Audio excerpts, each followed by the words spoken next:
खरं वोट चोरीच्या संदर्भामध्ये आपण जर राहुल गांधींनी जे आंदोलन केलं होतं, देशाच्या 300 खासदारांनी या ठिकाणी लॉंग मार्च काढला होता. जर कोणी शंका घेतली असेल विरोधी पक्षापासून जनतेने, तर त्याचं निरसन करणं हे निवडणूक आयोगाचं काम आहे.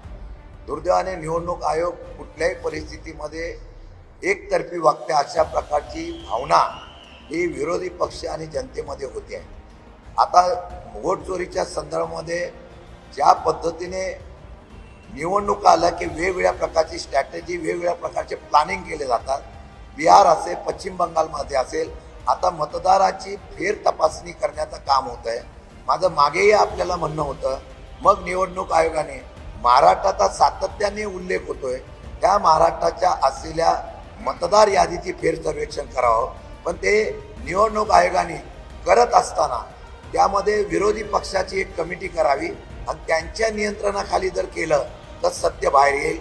आम्ही कोर्टात गेलेलो आहोत, आम्ही कोर्टामध्ये न्याय मागितलेला आहे आणि त्या असलेल्या ह्याच्यामध्ये सुद्धा आता आपण बघितलं असेल, आता व्हीव्हीपॅट बंद करण्याचा निर्णय सुद्धा राज्य सरकार घेत आहे. यामध्ये 100% निवडणुकीच्या असलेल्या प्रक्रियेवर 100% शंका आहे आणि मग आपलं कशा प्रकारे चुकीचं नाही हे दाखवण्याचा भाजप प्रयत्न करत आहे.